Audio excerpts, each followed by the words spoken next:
Hello everyone, I hope you're well. Welcome to our next Thrinchie. So we're on Thrinchie number 6. So let's bring in our previous Thrinchies. So we did 1 and 2 and we've got 3 and 4. We did 5 the other day and now we're on Thrinchie number 6 to coordinate with this one. And what I'm going to do, it's just about nice simple ideas. Let's just get rid of that little bit of a black on the corner. I'm going to use stamp set TE24 and I'm going to use the light bulb here, the bigger one. We used the small one in the previous one and I'm going to use the big one in this one. And I'm going to use mustard seed. So let's take our mustard seed. I'm going to apply the ink direct to the stamp. We're using Distress Oxide, a pigment dye fusion, which means that has an opaque element. In other words, you can't see through it. And it layers beautifully. I'm then going to add a little bit of orange. My orange is a little bit sort of on the dry side, but it doesn't matter. And then I'm going to add a touch of candied apple. Just add a touch of the candied apple. There we go. And then just like we did in the previous video with the Ecoline pens, I'm just going to spritz this lightly with water. So I'm just going to lift it up and I'm just going to give 1 spritz with water. You can see the water on there. And then I'm just going to add this here just to my card. Again, just giving that a few seconds just so that it can grab onto the surface of the card. Just beautiful. Just look at that. You don't hardly have to do anything and it just looks fantastic. Hardly doing anything. But what I'm going to do is I'm going to take a little bit of the candied apple, a little bit of water, and I'm going to take the candied apple and then I'm going to add, actually I'll pretend the light's coming this way and we'll have it dark this side for a change. So I'm going to take a little bit of the candied apple. And just blending that out, just giving a little bit more darkness to that. That's just, and if you blend it out, you've almost got the orange, to be honest, because obviously the red and yellow makes that orange. There we go. Just nice, simple colouring. I love something that is so simple. You get enjoyment from it just because it's simple. And I'm just going to spritz that with a little bit of water and just let that do its thing. Sometimes the simplest methods are the best. Seriously, they really are the best. So I'm just going to dab around the card here, just so that I can just stamp towards the top. But I'll just let this continue doing its thing. I just need another red. I just need lumberjack plaid so I can add a little bit more depth to that. So what I'm going to do then is I'm going to take this stamp set, Insect TE27.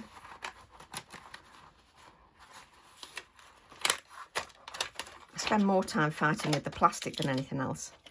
Put that back in there. And I'm just going to take the little foliage stamp. And I'm going to sort of, I think we'll have the mustard seed. We'll ink with the mustard seed. And then we'll add little touches of candied apple. Just so that we can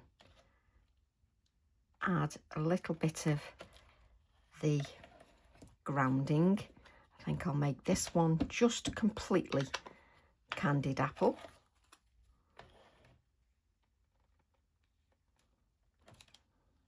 Just so that it's got something just to be, so that it's hanging from something, if that makes sense. And whilst that continues to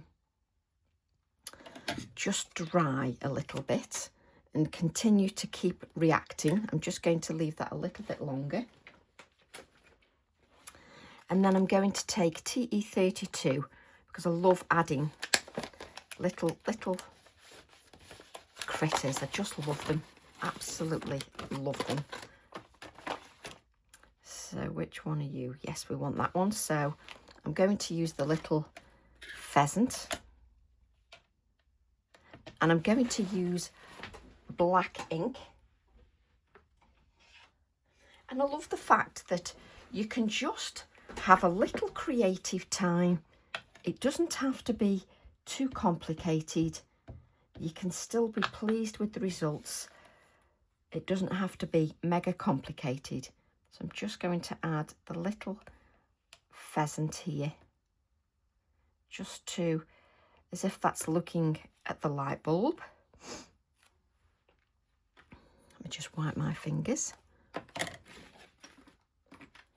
going to add a little bit of shading just down here, but I won't touch that at the moment because we've got this oxide on here. So what I'm going to do now is take a little bit of lumberjack plaid, which is a little bit darker, no different than if you were using with pencils. And I'm just going to add, now that's got too much moisture on there, so let's just take that again.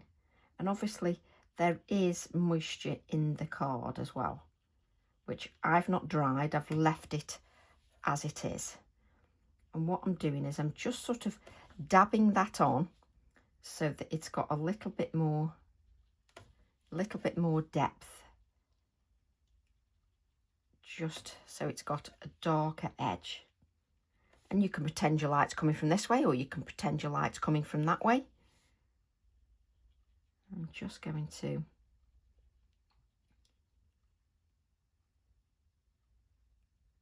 just dab, so it's just giving it a little bit more depth.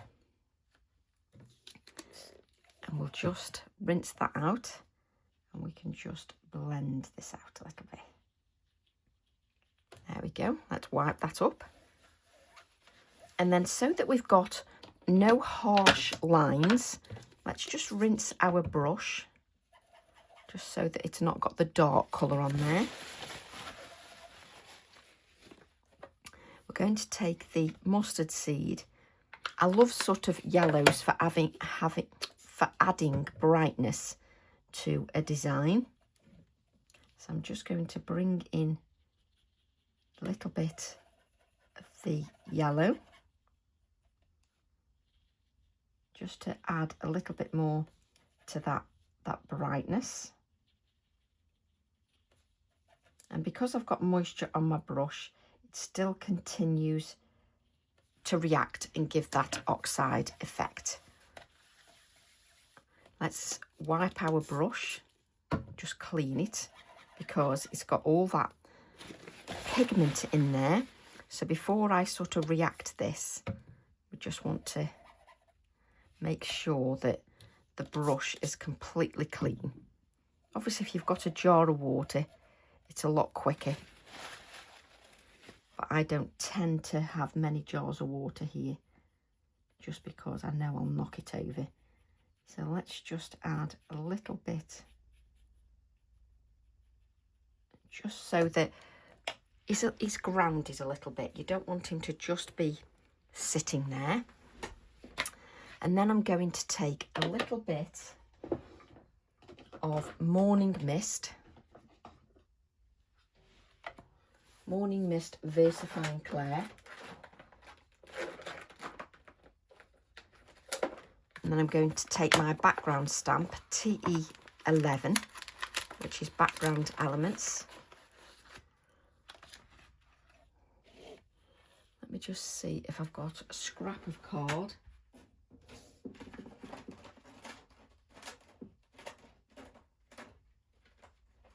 And if you were half prepared, you'd have had this card ready, Tracy. So I'm going to take the Morning Mist. I'm going to stamp the first generation just onto a piece of card, and then I'm going to stamp the second generation. Now, this won't be affected by the water because it's a permanent ink pad. So I'm using the Morning Mist. I'm taking off the first generation, and then I'm going to add the second generation to my card. And it adds a little bit of detail, but it's not overpowering, which is quite nice. And I think I've just used black. Yes, you have. This is why I say to you, you need to make sure that you just check your stamps. So I've just used black. I don't want black. I want Morning Mist. So take that Morning Mist. This is what happens when you have too many ink pads on your desk, Tracy. So that's Morning Mist. And let's just add a little bit of stamping just here. Just extend that a little bit. There we go. So it's not sort of detracting from my focal image, which is this here. We don't want it to detract from that. There we go. Let's move that. Even though when you overstamp and overstamp, it's still a wonderful, wonderful background. I'm going to add a little bit of shading round here. Now, I have to be aware that I've used this ink and it's reactive to water. So I'm going to push up to this just so that I really don't touch the oxide ink. So I've sort of pushed up towards that, and then I don't mess with that too much. And then I can use one of the sort of wordings from the TE24, which is Creative Spark. And I'm going to use the word original, because whatever we're creating is an original. And again, just be aware which ink pad you're using. I've got Nocturne, so that will be then uppermost. So we can add the word original just here. And even though they're only small pieces, you still want everything to sort of, you know, look like you've taken some time just to create what you're creating, whether it's a small piece of art or whatever it is. So again, I'm going to use a little bit of water, just a tiny bit. And just, I'm literally going to touch that, hardly touch that, just so that I don't react. There we go. Don't react that oxide too much. And then if you wanted to just add a little bit more definition, oh crikey, I've never got the section open that I want.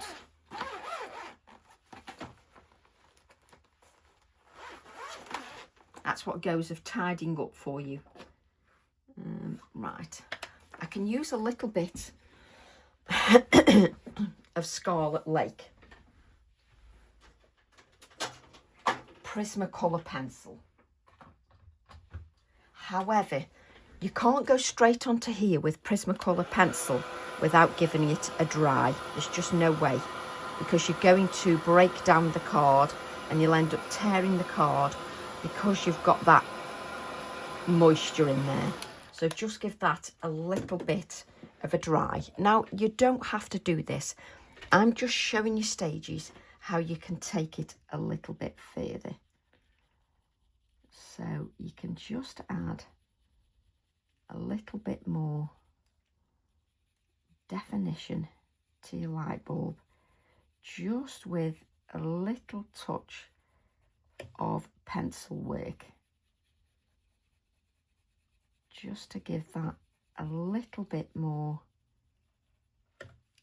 depth. Again, it's entirely up to you whether you do this step or not. It just gives it a little bit more depth, and then you would obviously let that rest. So I'm just going to add a little bit of white here and there, and I'm then going to add some Posca pen. Now, if you don't want your sentiment or your wording to be affected, just take a little piece of card. If you don't want that to be affected by the Poscas, just place that over the top, and then you can add your Posca, knowing that you will not touch the word that you've placed on there, so that you know that you won't affect that your little bit of stamping on there. You miss that because you've got the background piece on there. And I always think it looks more finished off when you add the black mat, however you add the black mat. I'm using faux black mat. Now, it's best if you let the white Posca pen dry first. Just make sure that you let that dry first. Make sure that your black pen is flowing a little bit. Mine needs sort of shaking and the paint sort of pumping out there, just so that I've got more of a black edge. That's better. And I'm doing it on the white card, on a scrap of white card, mainly because it just stops that going on my non-stick craft sheet, and then I have to clean that up. So if you're not getting much paint out your Posca pen, like me, it needs shaking a little bit. You need to shake it like so, and then just pump the pen lightly. You don't want it sort of, you don't want to damage the, that's better. You don't want to damage the nib. So then we've got our number 6 that we can add to here, and always let things dry a little bit, because that will help so that you don't, everything doesn't merge and you don't get in a mess. So just give that a few seconds just to dry, and then we'll adhere this to our little book.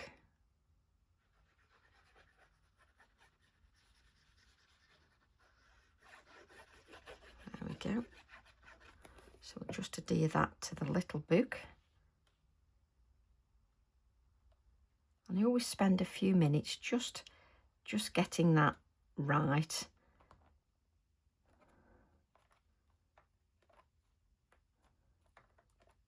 There we go. And you could even go round and add shading around your square as well, if you wish. And for me, when I look at my light bulb, I'm going to bring in a little bit more, but you can do this any stage. It doesn't have to be done at this moment, but I'm going to bring in a little bit more darkness, and that is with Crimson Red 924. Just bringing. So I often mess with the pencils, and I still think you can add something even darker. So we've got, let's have a look at this. What colour have we got here? We've got Tuscan Red, which is PC 922. And you can just come in and just add, and as long as you're not pressing too hard, I can bring in a little bit more depth, just to just to give it a little bit more depth. Just blend that out with the second colour, which is the crimson red, Tuscan red, crimson red. Just blending that out a little bit. And then I can use the lighter one, which is Scarlet Lake 923. Just to give me a little bit more depth. And I think it's just worth it giving it a little bit more of that depth. And then you want to add some touches of white. Now I'm trying to go onto wax here, waxy pencil. You really should give the fibres a little bit of time just to rest. Let's go around there, just to add the touches of white. And that is Thrinchie number 6. So I hope you've enjoyed that, and I hope you'll give it a go, and I hope you're enjoying the journey. Love to all, and I'll see you all soon. Bye for now.